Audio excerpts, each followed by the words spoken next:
Adán, apenas cometido el pecado, acusa a Eva. Ella me dio a comer del fruto y comí. Lo que significa que el pecado no solo rompe la relación de nosotros con Dios, sino que también destruye la relación con nuestro prójimo. Este cuarto día lo vamos a dedicar a la meditación en torno a pasar del pecado a la gracia, del pecado a la gracia. Y de esto juntos vamos a reflexionar. El primer punto de la meditación se titula así: aléjate del pecado que acecha a tu puerta.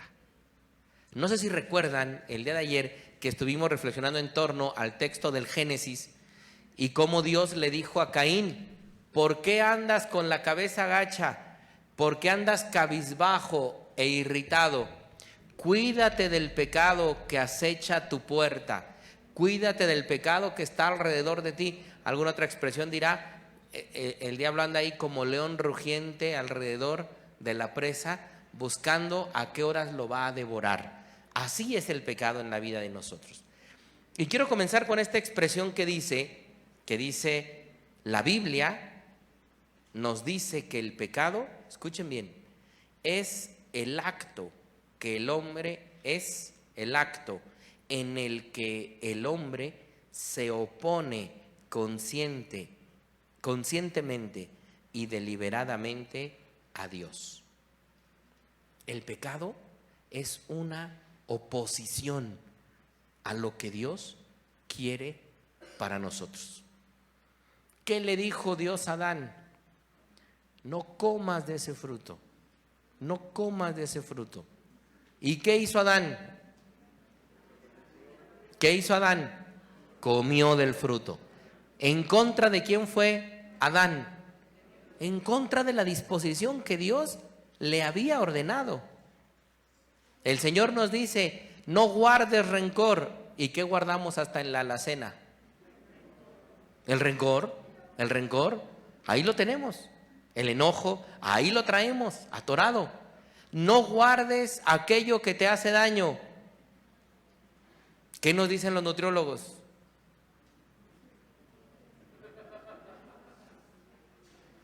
No comerás de ese fruto prohibido. Carnitas, barbacoa, birria. Los tacos de la Romana no entran en esa lista, Nacho. Están excluidos. Pero nos dice el Señor: por ahí no. ¿Y nosotros qué decimos? Por ahí sí. No, por ahí sí.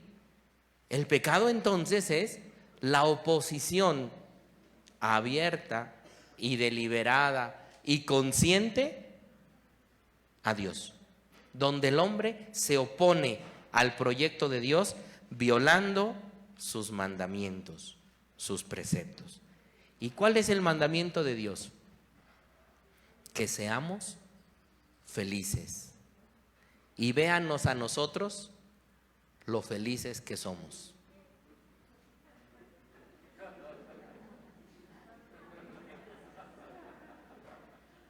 ¿No? ¿Por qué andamos arrastrando la cobija? Literalmente, porque vamos camino al pecado. Porque vamos por el proyecto que Dios no quiere para ti. Y caminamos por ahí. La Biblia así define el pecado. Adán, fíjense bien, Adán apenas cometió el pecado y acusa a Eva. Ella me dio de comer del fruto y comí. ¿Qué hace el pecado? Lo que significa que el pecado no solo rompe la relación de nosotros con Dios, sino también destruye la relación con el hermano, con el prójimo, con el que está a un lado. El pecado, pues, es oponernos a lo que Dios quiere, ir en contra de lo que Dios ha puesto en nuestro corazón como su voluntad, y además ir en contra de los demás. ¿Qué es pecado entonces? Romper la relación con Dios. romper la relación con el hermano y por lo tanto destruir la paz que Dios ha sembrado en mi corazón. ¿Qué es el paraíso en el que Dios colocó al hombre?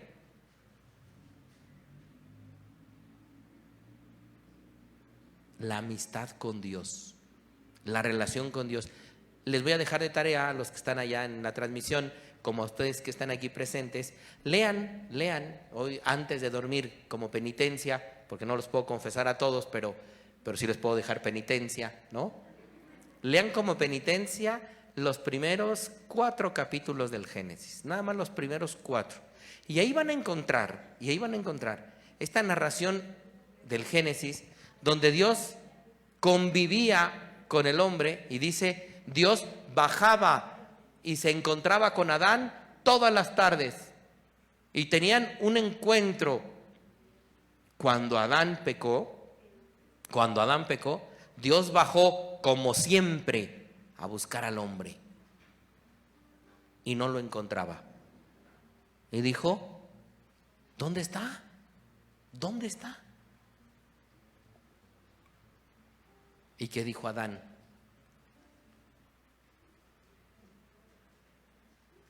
Acá estoy. ¿Dónde? Escondido. Porque, fíjense bien, oí tus pasos y tuve miedo. Le teme ahora al que antes amaba y se encontraba de frente a él.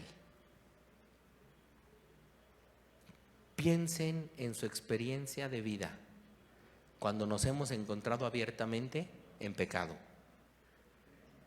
Nos sentimos indignos y andamos buscando las ramas que podamos encontrar para tapar nuestra desnudez, que no es la del cuerpo, es la desnudez de la ausencia de Dios en mi vida. Y no porque Dios se haya ido, sino porque yo he roto la relación con Él. ¿Cuándo estamos en pecado? Cuando no le queremos dar la cara a Dios, porque ni siquiera nos sostenemos la cara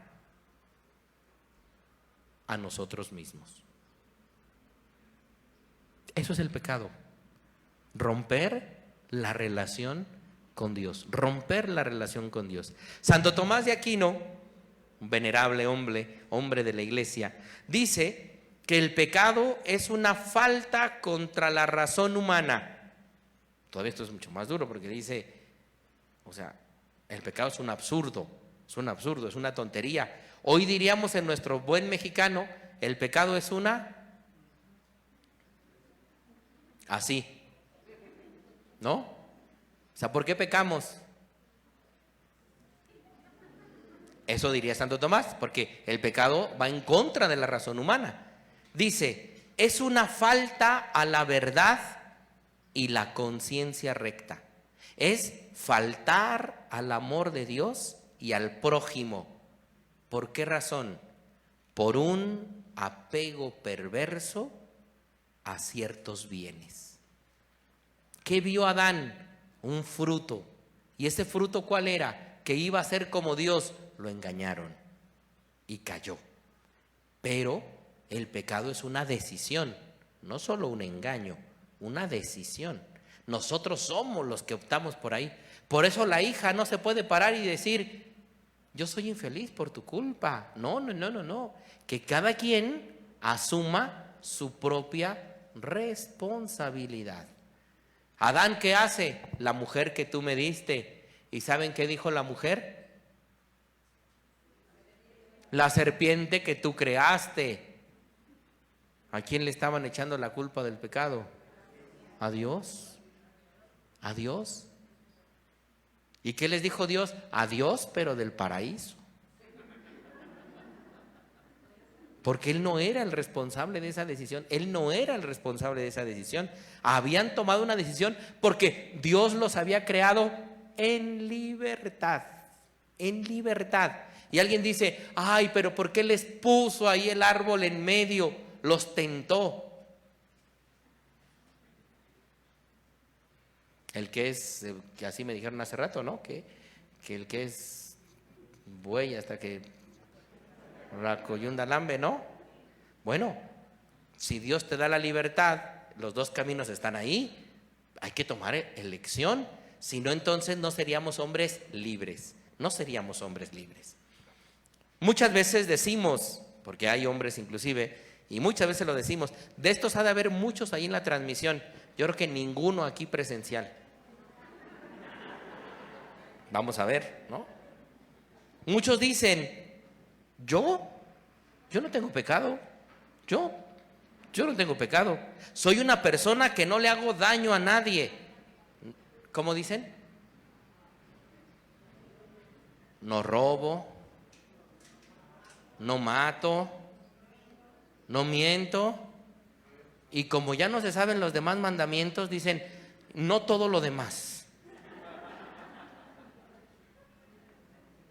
En realidad, la misma palabra de Dios dice, si decimos que no tenemos pecado, nos engañamos a nosotros mismos y la verdad no está con nosotros.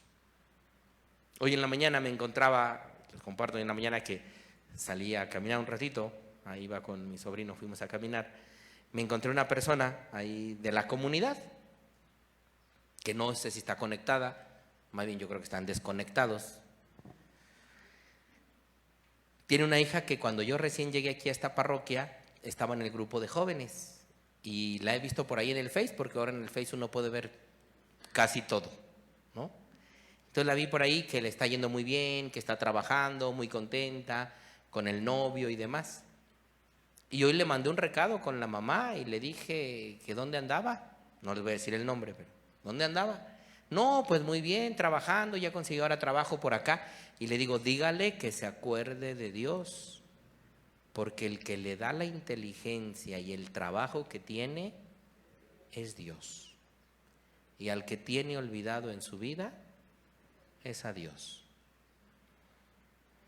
Tomar distancia de Dios es vivir en pecado. Tomar distancia de Dios es vivir en pecado. ¿Cuáles son las consecuencias del pecado? Cuando un hombre entra en pecado, todo cambia en la relación de Dios y de él. Es como decir, ahora yo me conduzco solo. Es como decir, todo lo que tengo es por mí y me lo he ganado yo. ¿Han escuchado alguna vez esto? ¿Han escuchado alguna vez esto? No, es que esto que yo tengo es por mi esfuerzo, es por mi inteligencia, es porque yo soy muy dedicado. ¿De verdad? O sea, ¿de verdad tú todos los días te levantas y le das la orden a tus riñones que funcionen como tienen que funcionar para mantenerte bien y no dializándote todos los días? O sea, todos los días te levantas y le ordenas a tu corazón que funcione perfectamente para que tenga la energía de ir, venir, subir, bajar, bailar y todo. ¿O cuánto te cuesta eso? ¿Cuánto pagamos por eso? ¿Cuánto pagamos porque lo que tenemos aquí adentro, que esperemos que todos tengamos algo aquí adentro, funcione tan coordinadamente que cuando damos un paso no nos caemos? Que cuando volteamos, a ver, distinguimos lo que es una persona de lo que es un árbol. ¿Quién te dio esa capacidad para entender, para leer, para comprender? ¿Cuánto te costó? ¿Cuánto diste por ello? Y sin embargo decimos, no, todo lo que yo tengo es fruto de mi esfuerzo. Soberbia, soberbia. Incapaces de reconocer que todo lo que soy y todo lo que tengo lo he recibido como una bendición. Por eso aquellos hombres de la Torre de Babel entraron en un gran pecado, no porque eran arquitectos, no, porque eran soberbios, porque quisieron ser más que Dios. Por eso el pecado descompone todo en nuestro interior. Y cuando yo voy y le digo al otro, es que yo no necesito nada de ti, mentira, mentira. Porque eso mismo se lo podemos decir a Dios y también es una mentira. Eso es fruto de nuestro pecado. La consecuencia del pecado es romper la relación con Dios. Adán y Eva, que antes gozaban de la familiaridad divina, ahora se esconden de Dios entre los árboles. El hombre tiene una conciencia, un alma que le acompaña desde su nacimiento. Esta alma que sabe lo que viene de Dios y lo que no, lo que es bueno o malo, le grita a la conciencia: no estás bien. Walt Disney lo disfrazaba de Pepe Grillo, ¿no? ¿A ustedes les tocó ver a Pepe Grillo? ¿Sí o no? ¿Sí saben de qué estoy hablando o no? ¿Y qué le hacía el Pepe Grillo? ¿Era la conciencia de quién? Del Pinocho. ¿Y qué hacía el Pinocho? ¿Cuál era el gran pecado de Pinocho? ¿Cuál era? Soberbia. Soberbia. Porque no quería verse menos y mentía. La mentira solo era el fruto de su gran soberbia. Por eso quiere ir solo, por eso quiere hacer solo. ¿Y qué le dice el Pepe Grillo? Así lo dibujó Walt Disney. Pero en realidad la conciencia nos la da el Espíritu. El Espíritu. El Espíritu Santo es el que aclara en nuestra conciencia la voluntad de Dios de lo que no es voluntad de Dios. Por eso, cuando rompemos la relación con Dios, el Espíritu sale por la ventana de nuestra vida. Porque el Espíritu dice: este no me hace caso, este no me hace caso, este no me hace caso. Y entonces dejamos que el pecado anide en nuestras vidas y rompa la relación con los demás y rompa la relación con Dios. El hombre, cuando está en pecado, fíjense muy bien, el hombre cuando está en pecado busca refugios porque su corazón no tiene paz.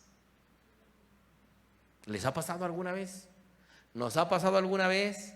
Sí, andamos con la cola entre las patas, así andamos, echándole culpas a todos, que yo estoy mal por todos. No reconocemos nuestra culpa, no somos capaces de eso. El hombre pues busca estos refugios que al final de cuentas le roban la paz en el corazón. El Papa Francisco, en una homilía del 31 de enero del 2014, hacía esta pregunta en la catequesis. Ahora, decía el Papa, ¿cuál es el pecado más terrible de la sociedad hoy? ¿Cuál es el pecado más terrible de la sociedad hoy? Preguntaba el Papa en esa homilía. Y la respuesta era: el pecado más grande de hoy es que muchos han perdido el sentido del pecado. Que muchos no se dan cuenta ni siquiera de su propio pecado. Nos engañamos a nosotros mismos. Rompemos esa relación. Muchos pecamos, pero no lo consideramos pecado. No nos damos cuenta que el acto desagrada a Dios, que la acción entristece nuestro espíritu que viene de Dios. Aquí quiero hacerles una recomendación, tanto a los que están en la transmisión como a los que están aquí de manera presente. Hay un libro que me tocó leer allá cuando era estudiante, creo que en mi penúltimo año de estudiante, que se llama, así se llama, lo voy a poner aquí en la pantalla, se llama Víctimas del Pecado. Víctimas del Pecado, del padre José María Castillo. Es muy interesante esta tesis que él escribe. Y de ahí he sacado un pequeño artículo chiquitito donde él se pregunta: ¿cómo habló Jesús sobre el pecado? ¿Qué entendía Jesús con el tema del pecado? ¿Cómo concebía Jesús el pecado? ¿Y cómo lo vemos narrado en los evangelios de cómo concebía él el pecado? Dice, en los evangelios sinópticos, Marcos, Mateo, Lucas, lo primero que llama la atención es que Jesús, escuchen bien, nunca habla del pecado en el sentido de una acción que provoca la ira divina, que representa una amenaza o que merece un castigo por parte de Dios, irritado por la ofensa que el pecador comete contra su Señor. Nunca Jesús habla de eso, que es a veces lo que nosotros ordinariamente entendemos. En este sentido, ya es claro que Jesús se aparta notablemente del uso que Juan el Bautista hace del tema del pecado. ¿Cómo entiende entonces Jesús el tema del pecado? Y aquí viene la parte fundamental. Dice, Jesús entendía el pecado de manera que no es exclusivamente una acción que ofende a Dios, sino que lo entiende también como una acción que ofende a cualquier ser humano. Con esto, ¿qué podemos entender? Todo lo que yo haga que ofende al otro, que daña al otro, es un pecado. Y entonces cuando decimos, yo no le hago mal a nadie, habría que preguntarle al vecino sobre ese que lo está diciendo. Habría que preguntarle a su padre, habría que preguntarle a su madre, si tiene. Habría que preguntarle a sus hijos, habría que preguntarle con los que trabaja. A lo mejor esos sí ubicarían que este es un pecador. Porque roba, porque miente, porque pisotea, porque ofende, porque denigra, porque no agradece, porque no valora, porque no cuida. Y entonces, cuando empezamos a mirar que todo aquello que yo hago en contra de los demás es un pecado, tal vez no nos atreveríamos tan fácilmente a decir, yo no tengo pecado.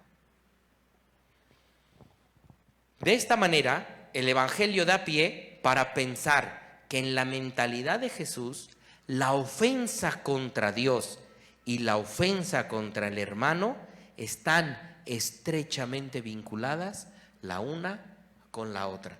Si ofendo a Dios, ofendo a mi hermano.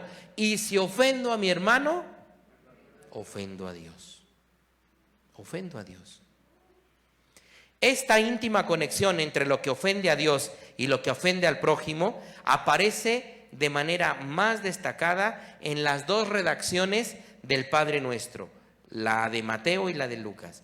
Lo importante es que en esta petición del Padre Nuestro se unen la ofensa a Dios y la ofensa al hombre, de manera que el perdón de la una va necesariamente unido al perdón de la otra. ¿Qué decimos en el Padre Nuestro? Padre, Padre, perdóname las ofensas. Escuchen bien, perdóname las ofensas, perdóname el pecado. ¿Por qué? Porque yo perdono las ofensas de mis hermanos. ¿Y qué dirá Jesús en aquella parábola de aquel hombre que sube y dice, gracias Señor te doy porque yo no soy un pecador como el que está ahí atrás, ¿no? Y el que está ahí atrás, ¿qué decía? Perdóname Señor porque yo sí soy un hijo de quién sabe quién. Así lo soy. Y preguntaba a Jesús, ¿quién de los dos será justificado?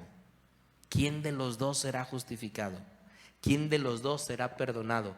Aquel que sabe reconocer que ha ofendido al otro y que quiere cambiar, porque el otro ni siquiera se da cuenta de eso. ¿A quién estás dañando hoy tú? Con tu propio pecado. Al primero que dañas es a ti mismo. Al primero que dañas es a ti mismo. Y enseguida a aquel contra el que haces una obra que va en contra de lo que Dios quiere. Es muy curioso este dato que enseguida dice el padre José María Castillo, que ya no lo voy a leer textualmente, pero se los explico. Jesús, si ustedes se dan cuenta, en las narraciones de los evangelios, y pueden leer un evangelio en cosa de 2 días, si le dedican por lo menos unos 45 minutos, 1 hora a la lectura, en cosa de 2 días, 3 días alcanzan a leer un evangelio completo. Jesús se acerca a curar a los enfermos, ¿cierto? Le da la vista a los ciegos, hace oír a los sordos, hace caminar a los paralíticos. A la suegra aquella de Pedro, que luego se las cobró Pedro, pero pues ya que, la levantó de una fiebre que tenía. A los leprosos los curó de esa lepra. ¿Por qué hace Jesús todos esos signos? Todos esos signos. Porque en el tiempo de Jesús, la enfermedad estaba asociada al pecado. La enfermedad estaba asociada al pecado. Hoy no vamos con los doctores, como aquí que está presente Mari, y decimos, ay doctora, vengo muy mal porque soy un gran pecador. No, o sea, vengo malo, nada más. Pero en tiempos de Jesús, no, si no, imagínense, yo me hago revisiones cada 3 meses. Mi doctora dirá, como si me fuera a confesar, mañana me toca penitencia, ahí la tengo ya sentenciada. Imagínense ustedes que en tiempos de Jesús la enfermedad era asociada al pecado. Un enfermo de lepra, ¿de qué se iba a morir? ¿De qué? De lepra. ¿Qué significa eso? Que se iba a morir por ser un pecador. Un pecador. Aquel ciego que no podía valerse por sí mismo, aquel mudo, aquel tartamudo, ¿de qué se iban a morir? De su pecado. Entonces la gente cuando los veía, ¿qué decía? Es un pecador. ¿Por qué Jesús los sana? Porque quiere quitar de ellos de encima el estigma del pecado. Recordarán ustedes aquella escena donde Jesús se encuentra en un lugar como este y le traen a un paralítico y se lo colocan delante. Y Jesús le dice, tus pecados te quedan perdonados. Tus pecados te quedan perdonados. Y viene inmediatamente la recriminación de los fariseos. ¿Qué está diciendo este hombre? Si solo los pecados los puede perdonar Dios, ¿cierto? Y le dice Jesús, muy bien, para ustedes que piensan eso, ¿qué es más fácil decirle a este hombre? Tus pecados te quedan perdonados, o levántate, toma tu camilla y vete a tu casa. ¿Qué era más fácil?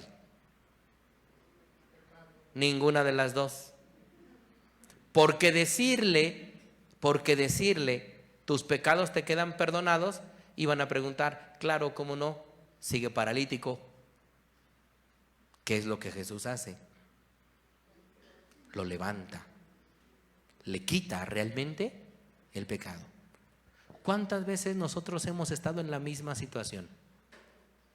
¿Cuántas veces nosotros hemos estado en la misma situación? Donde hemos perdido la paz, donde hemos perdido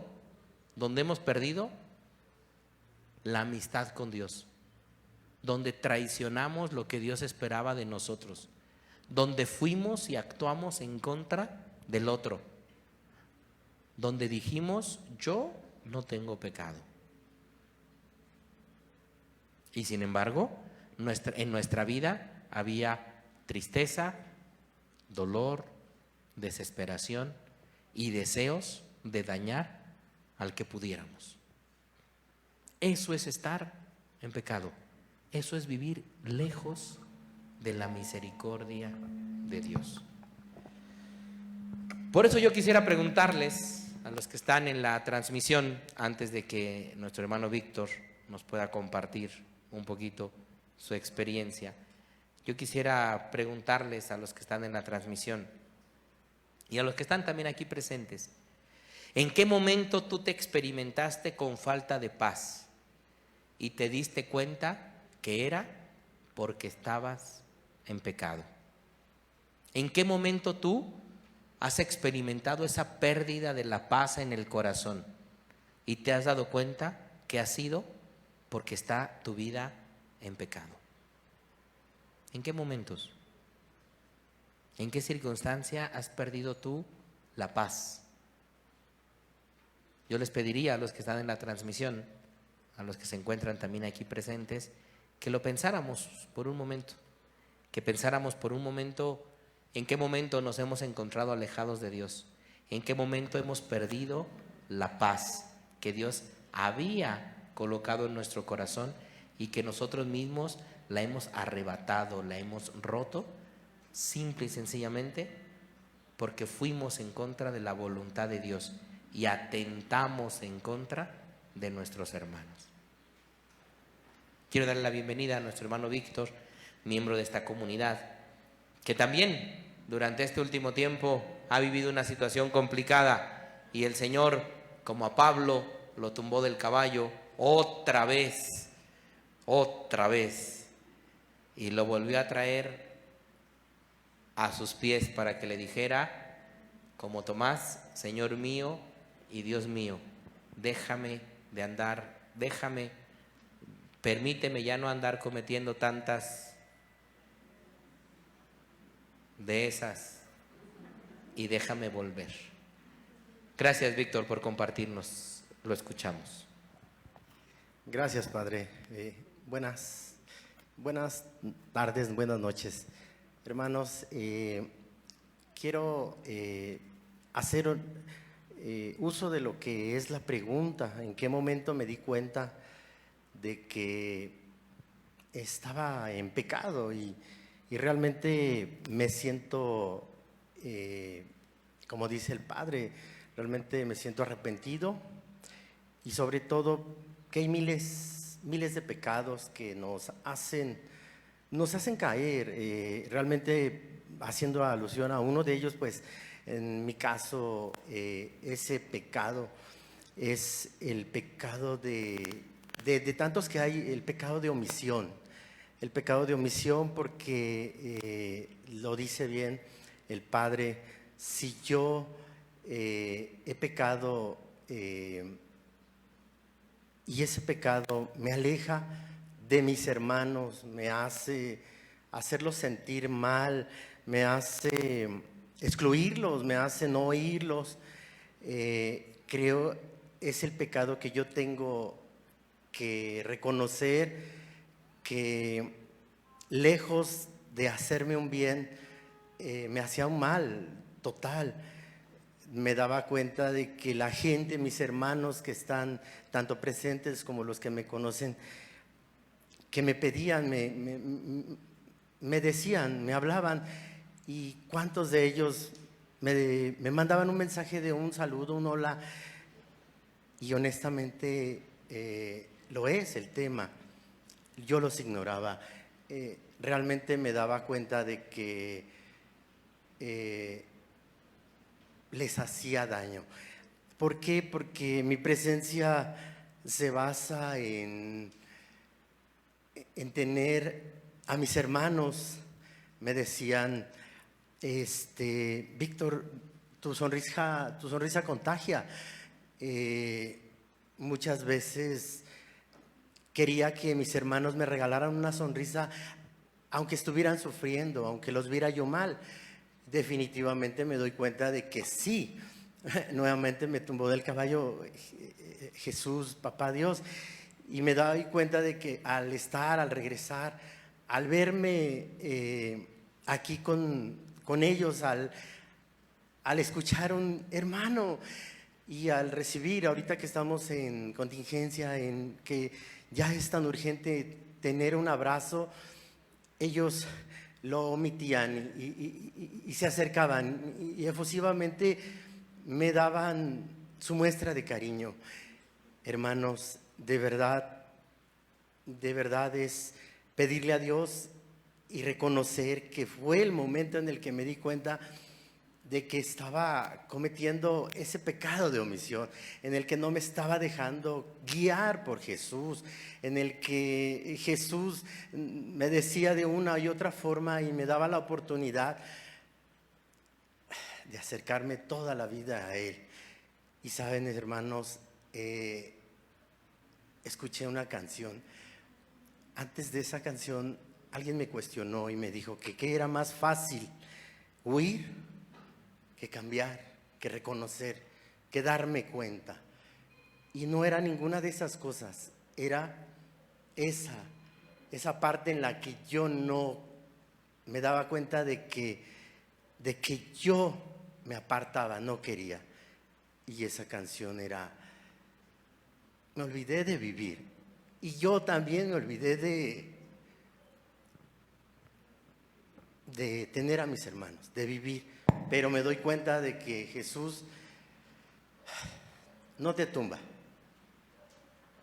Te levanta, te da un abrazo y te dice, ven, sigue conmigo.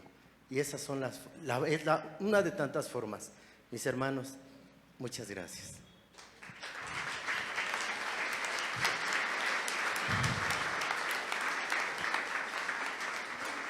A Víctor, que he tenido la posibilidad de conocerlo desde que llegué a esta comunidad parroquial hace cerca de 4 años, yo quiero compartirles que pues lo que yo veía en él era ese entusiasmo, esa alegría, ese deseo de compartir, de ir, de venir, de motivar a los demás. Pero en este último año, después de una enfermedad que tuvo, yo no sé cuál fue más grave, si la enfermedad del cuerpo o la enfermedad del espíritu. Se le acabó la sonrisa, se le acabó la alegría, se escondió de todos, andaba como Adán, escondido. Yo tenía a alguien aquí en la comunidad que le preguntaba, ¿y Víctor? ¿Y Víctor? Y Víctor desaparecido, y desaparecido, y desaparecido. Yo decía, ¿dónde está ese hombre que yo conocí con todo ese ímpetu, con toda esa energía? Literal, se lo había chupado la bruja. No, sin nombre y apellido, no, pero se lo había chupado la bruja. El pecado le había consumido esa alegría.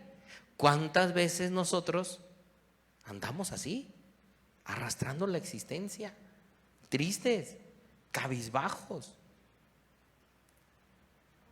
Hoy yo quisiera invitarlos a que nos acompañaran, los que están en la transmisión y los que están aquí presentes.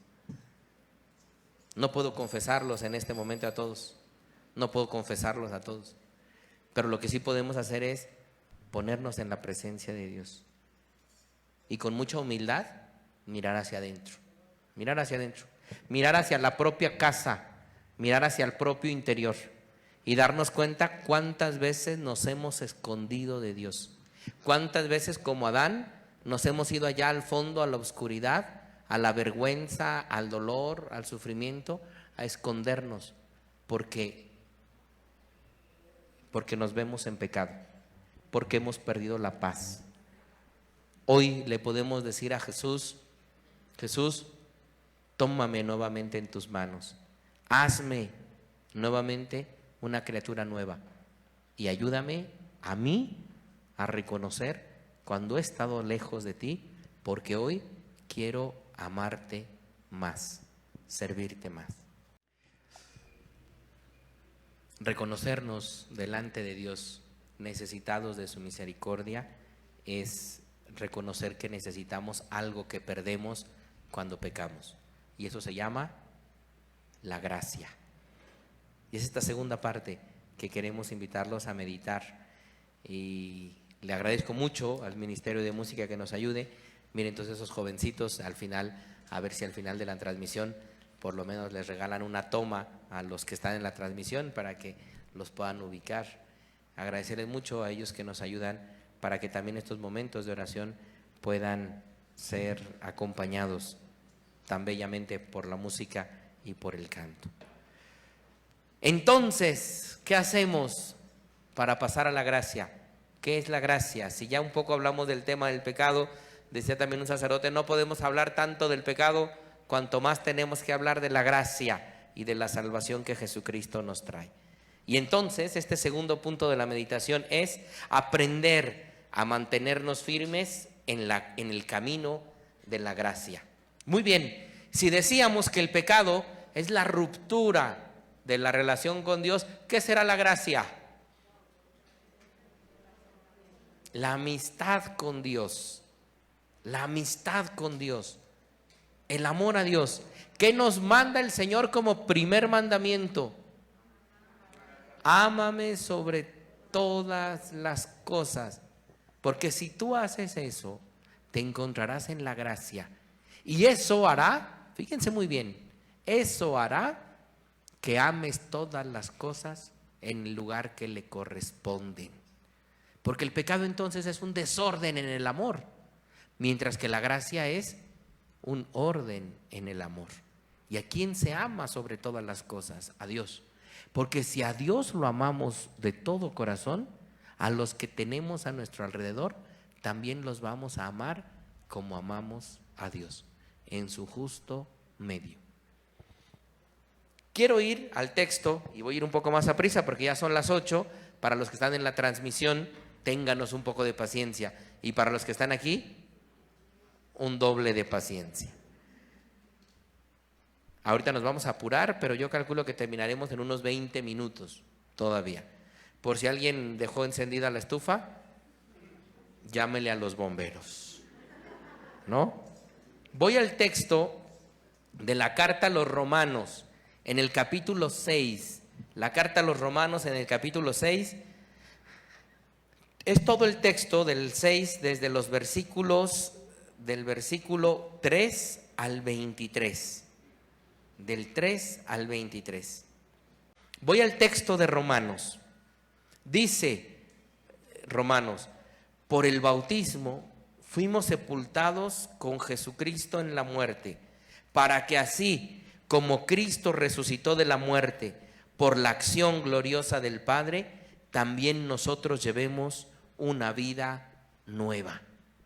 ¿Cuál es esa vida nueva? La de la amistad con Dios.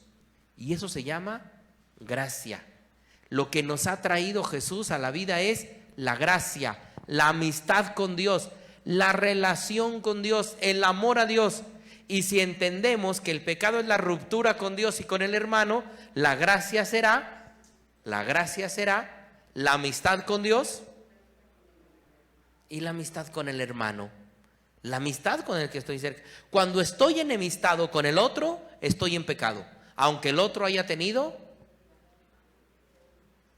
la responsabilidad. Porque la enemistad ya no se guardó allá, se guardó aquí y rompo la relación con el otro. Dice el versículo 10, muriendo Jesucristo, murió al pecado definitivamente, porque viviendo, vive para Dios. Y vuelve a decirles el apóstol a la comunidad: lo mismo ustedes considérense muertos al pecado y vivos para Dios en Cristo Jesús. Versículo 10 de este capítulo 6. ¿Por qué habla de esta manera Pablo? Por algo muy sencillo. El que ha recibido a Cristo verdaderamente en su vida sabe perfectamente que no puede continuar en una vida de pecado. Esto significa en una vida alejada de Dios y alejada de los demás. Cuidado con todos aquellos que quieren hacerte daño en tu vida, pero eso no significa que aquel que está a tu lado y te pide una mano con honestidad, se lo ofrezcas. Es paradójico aquello que Jesús dice: si alguien te pide caminar 1000 pasos, si alguien te obliga a caminar 1000 pasos con él, camina 10,000 a su lado. Esto es duro, porque a veces nosotros con el que nos enojamos no le queremos dar ni la palabra, ni la vista, menos el saludo, menos lo demás. ¿O no? Y nos enojamos y nos enemistamos y rompemos relación. La vida de la gracia es restablecer esa relación, no para que el otro me dañe, sino para no guardar la enemistad en el corazón.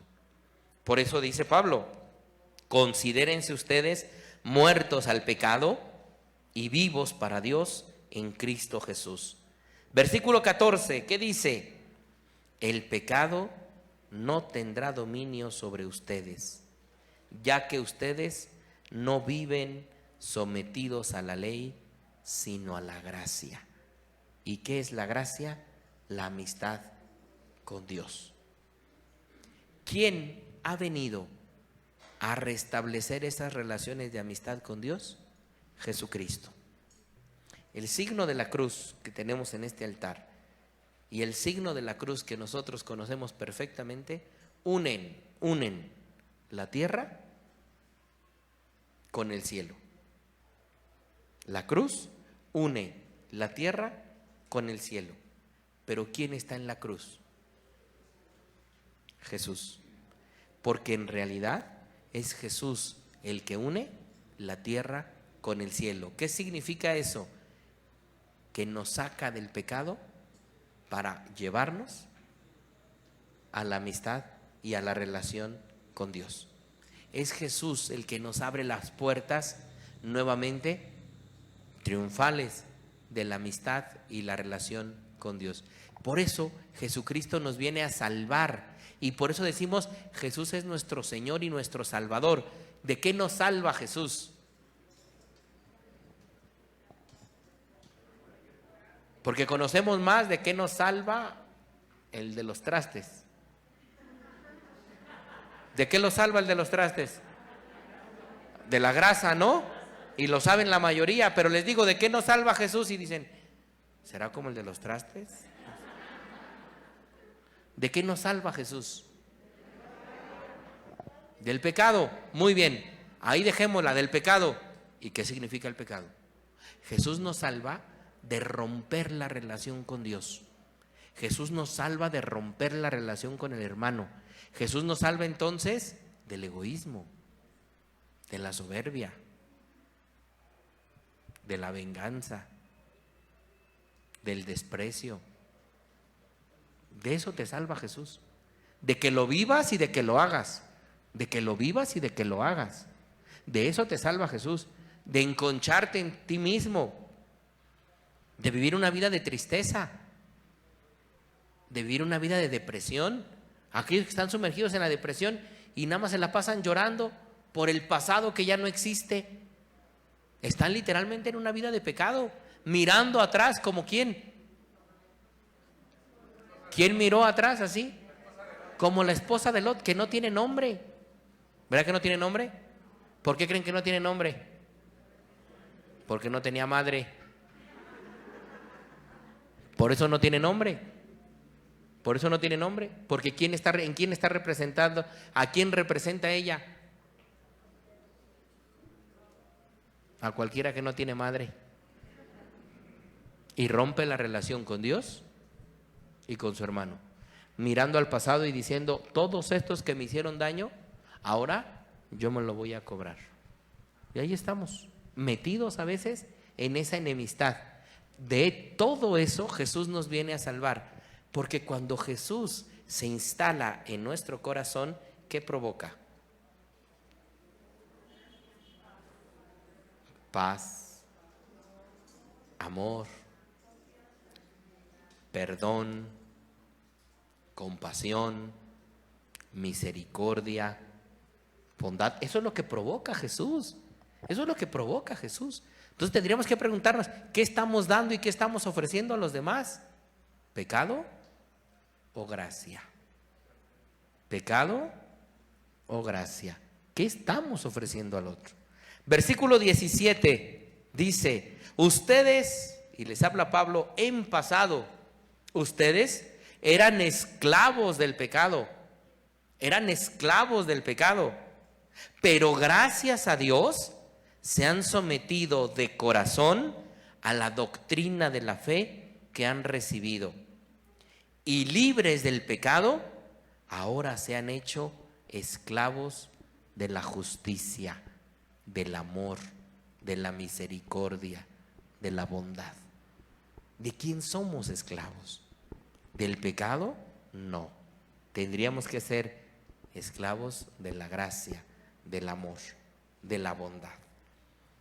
Pablo va a terminar diciendo, versículo 22, 23, pero ahora, libres del pecado y esclavos de Dios, su fruto es una consagración que desemboca en vida eterna. Porque el salario del pecado es la muerte, mientras el don de Dios por Cristo Jesús Señor nuestro, es la vida eterna. ¿Y qué es la vida eterna? La amistad eterna con Dios. La amistad eterna con Dios, la cercanía, la relación, la confianza. Piensen en aquella escena que ya les he evocado al inicio de la catequesis, donde Dios bajaba y se encontraba con Adán. Así baja Dios a tu vida y se encuentra contigo. Pero cuando andas en pecado, no recibes esa visita. Por eso es tan triste, y con esto voy a dar paso al tercer punto de la meditación. Por eso es tan triste cuando uno dice, no tengo tiempo. Para Dios no tengo tiempo. Yo se los he dicho muchas veces a los que están ahí en la transmisión, porque les ha tocado muchas misas y celebraciones.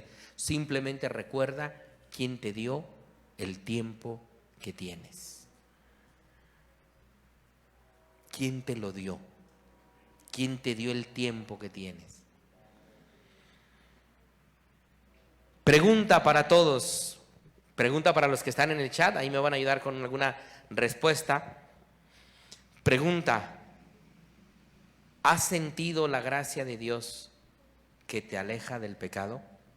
¿Has experimentado ese amor y esa gracia de Dios que te ha alejado a ti, tu vida, del pecado? ¿En qué momento la has sentido? ¿En qué momento la has experimentado? ¿Has sentido la gracia de Dios que te aleja del pecado? ¿Cuándo? ¿En qué momento? ¿Hay alguien de aquí del público de los hermanos que están presentes aquí? Iba a decir el público, casi me sentí como Chabelo. ¿Alguien del público que quiera participar? Ahorita les catafixio el pecado por la gracia. ¿Alguien que nos quiera compartir? ¿En qué momento ha experimentado así? ¿En qué momento ha experimentado esta gracia de Dios, este amor, esta misericordia, esta amistad, esta cercanía que lo ha sacado de la situación en la que estaba? ¿Alguien que nos comparta así? En un minutito, nada más. Xochitl, que está de este lado.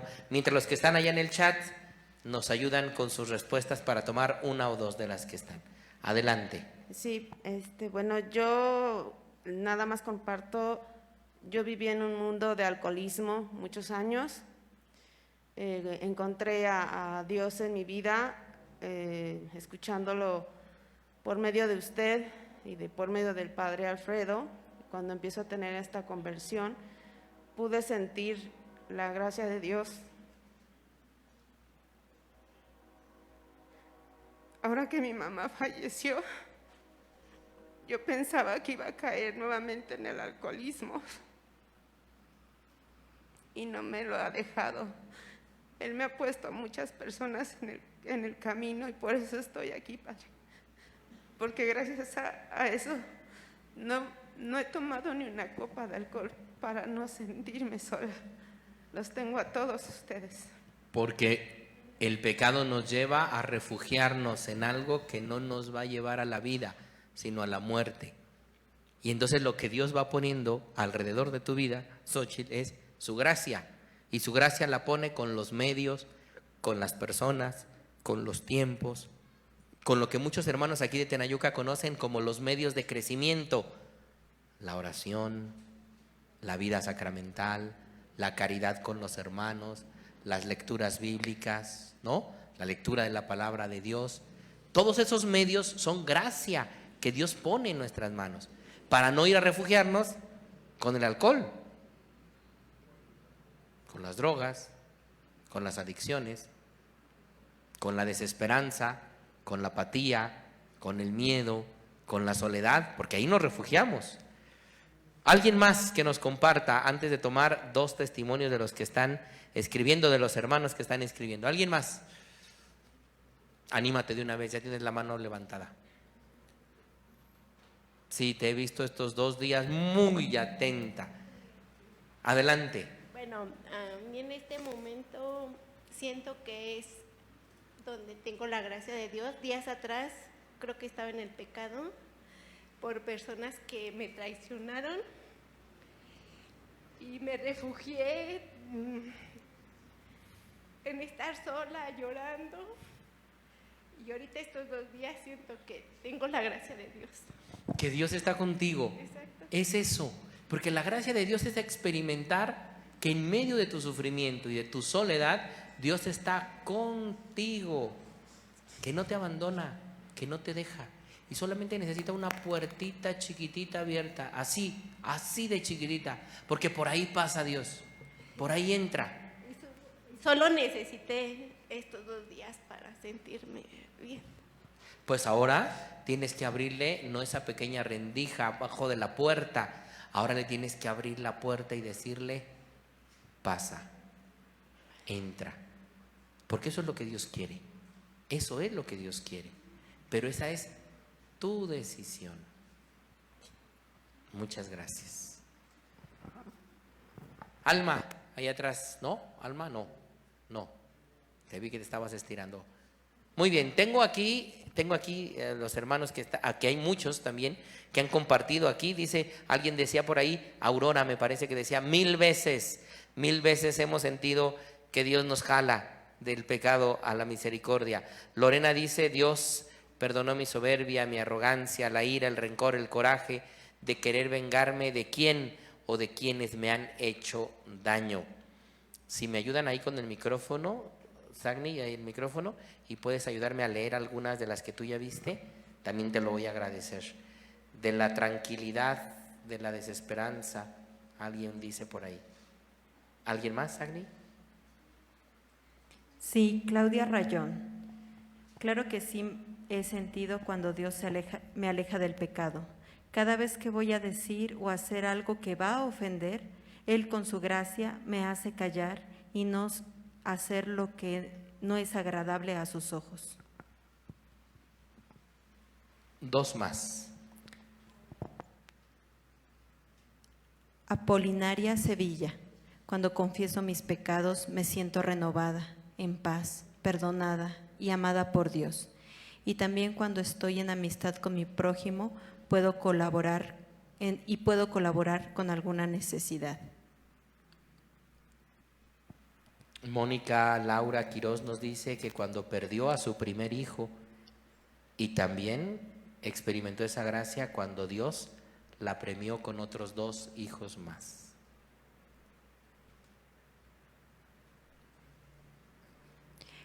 Claudia Orellano, cuando estaba perdiendo el sentido de la vida, Dios me ayudó a seguir con Él a través de la oración y de las lecturas.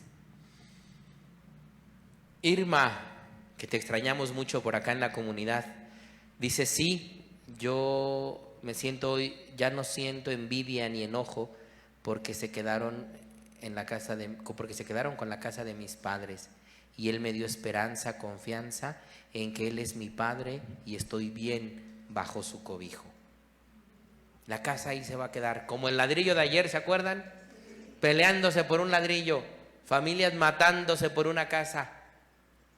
Terrible, terrible, terrible. Bien, vamos a dar paso a lo siguiente porque creo que son como ya es muy tarde. Dos cosas. Tercer punto de la meditación, creer, y esta expresión me gustó mucho ahora que la colocamos aquí, creer descaradamente en el bien. Eso significa creer descaradamente en la gracia, creer que hay más cosas buenas que malas. Y el padre José Luis Martín Descalzo, que son las 2 últimas notas que voy a tomar, dice, no sé quién escribió esta frase, pero sí sé que de ella viene alimentándose mi alma hace muchos años. Porque es cierto, la hierba crece de noche, como todas las cosas grandes e importantes del mundo. Crece en silencio, sin que nadie la vea crecer. Porque bondad y bien empalman con silencio, así como la estupidez va siempre acompañada del brillo y del estrépito. La gran peste de este mundo contemporáneo, y esto lo escribía él en los años 80, la gran peste de este mundo contemporáneo, y los periódicos están contribuyendo decisivamente a ello, es que en él, como anunciaba Kierkegaard, solo se conceden altavoces a los necios. Cualquier cretino de turno, sea casa o descasa, se casa o se descasa, se pinta el pelo de verde. Esto está en los años 80, no crean que es la moda de ahora. Se pinta el pelo de verde, hace, oh milagro, se hace 2 agujeros en los pantalones, ahora se los hacen en las narices, en las orejas, en lo que se ve y en lo que no se ve, en todo eso, ¿no? Dice, se hacen todo eso y ahí están todas las revistas del mundo para contar su prodigiosa hazaña. Él habla de los periódicos porque, les repito, está en el año 80. Hoy nosotros diríamos en el TikTok, en el Facebook, en Instagram y demás. Pero dice, aquí está la expresión que me encanta de él, dice, si usted solo ama, si usted solo ama, si usted solo trabaja, si usted solo piensa, solo estudia, solo trata de ser honesto, ya puede matarse a hacer todas esas cosas tan poco importantes que jamás saldrá usted en la primera plana. Porque hacer el bien no hace ruido. Y se acuerdan que esto se los compartí en una homilía. No sé si se acuerdan algunos. El ruido no hace bien, Soco. Qué bien te acuerdas. El ruido no hace bien. Y el bien no hace ruido.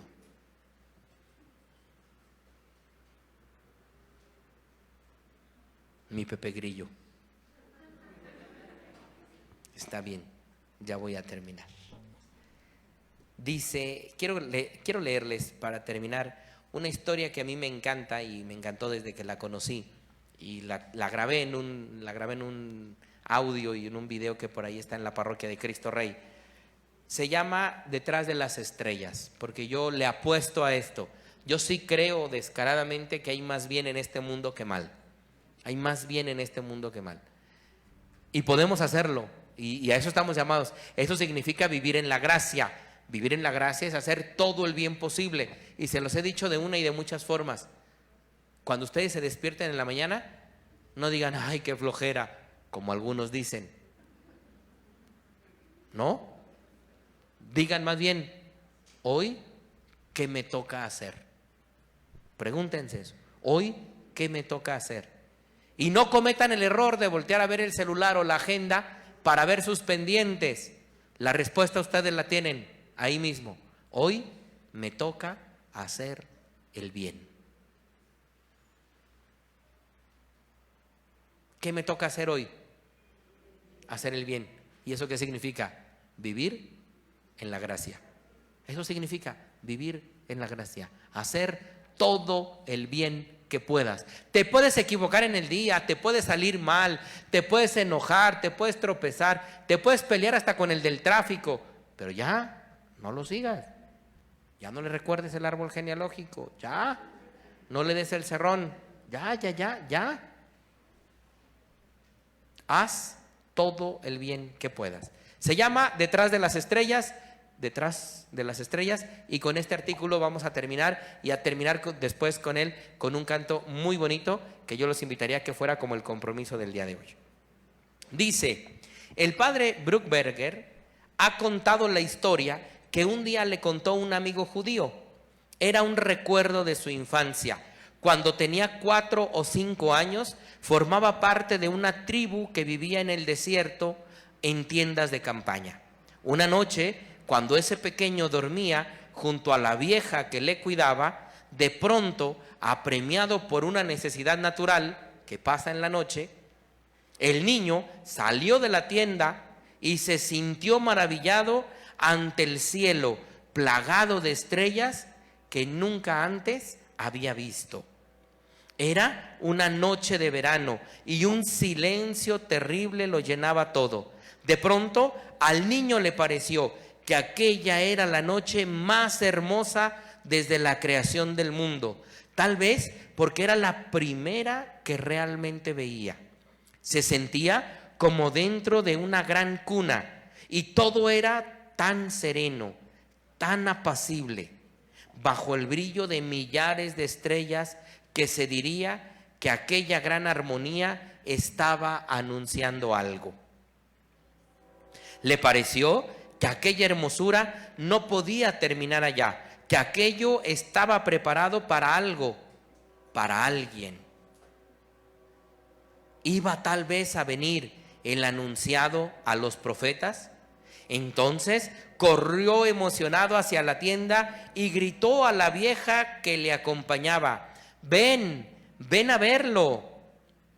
Le decía: en el cielo hay por lo menos 10 estrellas. ¿No crees que el Mesías podría venir hoy? La vieja, medio dormida, oyó con una sonrisa la voz temblorosa del niño. Levantó los ojos al cielo y, viendo los millares de estrellas que tantas veces había visto, respondió: olvida al Mesías y aprende a contar. Esa es la anécdota. Aquí viene la enseñanza. Me pregunto, dice el padre José Luis, si en esa mujer y ese niño no está resumida la humanidad entera. El niño forma parte del grupo, ojalá nos pudiéramos anotar todos ahí.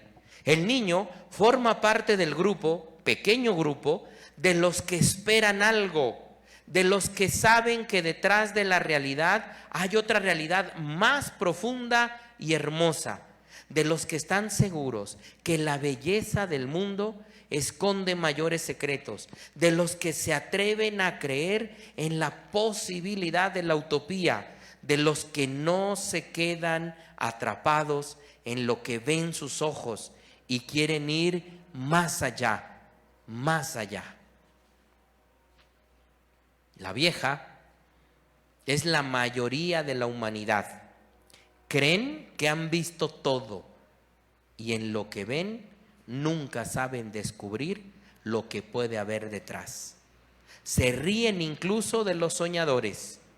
Para ellos, lo importante es saber contar, vivir en la superficie de su aburrimiento. No se atreven a creer en nada más porque tienen miedo a decepcionarse luego. Prefieren creer poco, esperar nada y así se sienten más seguros. Naturalmente, yo preferiré siempre a los que sueñan, aunque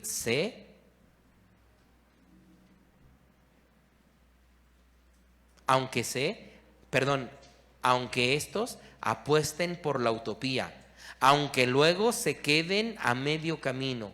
Apuesto por los que no se resignan a que el mundo sea como es, los que confían en que el mundo puede y debe cambiar, los que creen que la felicidad vendrá, tal vez mañana, tal vez esta misma noche, los que no hacen caso a esa vieja que hay dentro de cada uno de nosotros y que nos asegura que no hay nada detrás de las estrellas. Solo de los que creen es el reino de los cielos, dijo Jesús. Solo de los que esperan será el reino de la felicidad.